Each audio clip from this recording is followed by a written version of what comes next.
Ay hello po sa inyo lahat at magandang araw po muli at welcome back naman po sa ating channel. At kumusta po sa inyo? At sa ngayon po ay ang gagawin natin ay isa pong Toyota RAV4. So ang problema po nito ay minsan ayaw mag-start at minsan totally ayaw talaga mag-start po ng kanyang engine. So ang match ko na po ito, ang trouble niya ay battery. So ano po ito, totally drain na. Kahit i-charge mo siya, napupul po yung charge niya, then the following days drain na naman po siya, ayaw na muli mag-start. So bali basic lang po ito. Papalitan po natin itong battery to. Motolite po siya. Ano po ito, more than 3 years na rin. So talagang palitan na po yan. Then tanggalin po natin to, then palitan natin ng bagong battery. So ito po yung ating pamalit, kung makikita nyo. M-Truck. Ano po ito, made in India. Bali ano po ito, yung sister company ng Amaron. Kung alam nyo po yung battery ng Amaron, ay pares lang po ito.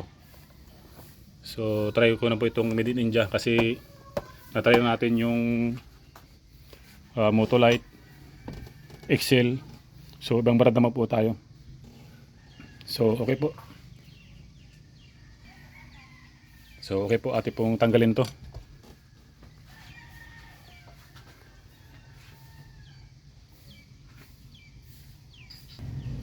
So ayun po, natanggal na natin yung connection saka yung bracket nya. Pinamating iangat to. Ayan siya. So ito po, ipapalit natin.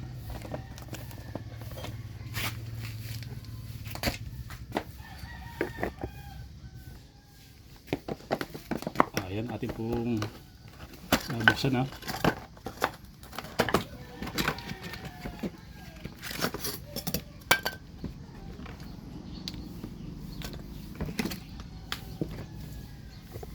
So ayan po siya, yung bago M-Truck battery. Red color siya.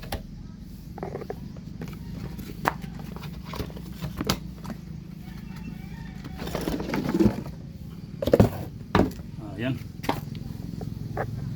So ito po yung ating ipapalit. Kikita nyo,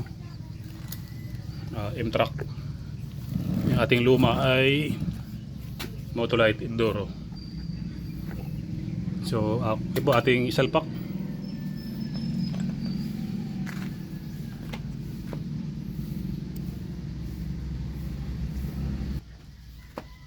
So ayan po ating buhatin.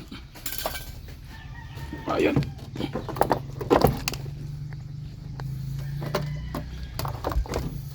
Yun. So ayan po siya. Bali ano po ito, meron siyang pinaka ano po rito, sleeve. Kasi maluwag po yan, no? Kung nakita nyo, maluwag. Meron po siyang sleeve. So ito po siya. Ayan.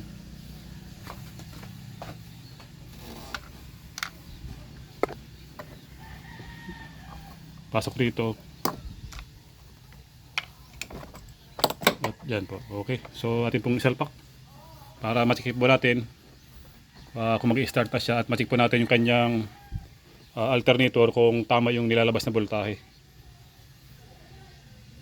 So ayan po, na-connect natin yung terminal nya. Ayan, kung makikita nyo, i-salpak natin.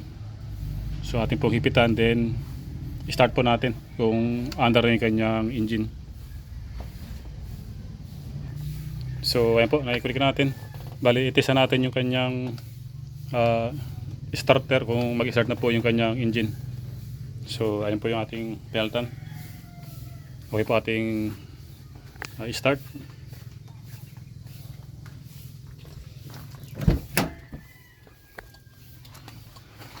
So ito yung susi nya. Start po natin.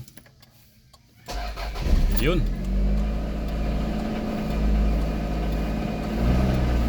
So So okay na po, gumana na po siya. Kaya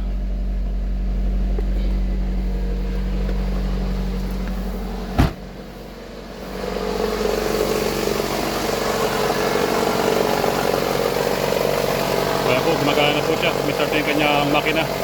Talaga yung battery lang pang problema niya. Totally clean na po siya.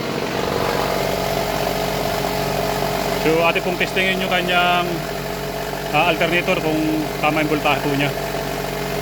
Ayan po, tinanggal natin. Ayan. Pupunta tayo ng multitester. So ito po, meron tayong multitester. Check po natin yung kanyang alternator kung tama yung voltahe nilalabas niya. Dapat po at least nasa 14 volts po siya. Ayan. Then yung kanyang ground. Ito po yung sa alternator. Ayan. Ayan po, kung makikita nyo, meron siyang 14 volts. Ibig sabihin, good po yung ating alternator. At the same time, gumagana po yung kanyang buong electrical system. At ibig sabihin, buo po yung ating alternator. At tama po yung voltahe nilalabas niya. Ayan. Kaya po, wala po siyang tinanggal po yung battery niya. Ayan. Ayan, may 12 volts yung battery. Then yung kanyang alternator ay 14. So okay po, good yung ating alternator. Nakapag charge siya.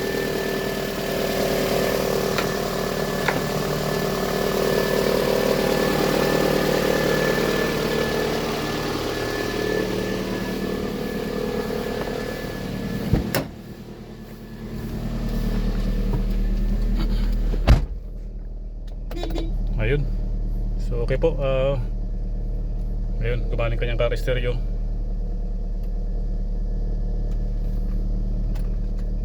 Natin. Ayun.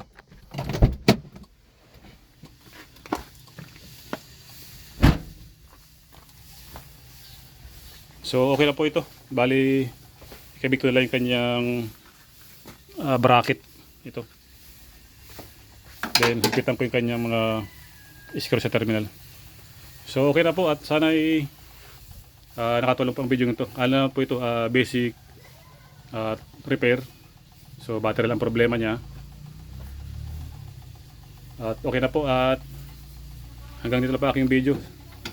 At maraming salamat po sa inyong panonood at kung bago pa lang po sa aking channel, subscribe na rin po at i-like share po natin. At maraming salamat po sa inyong panonood.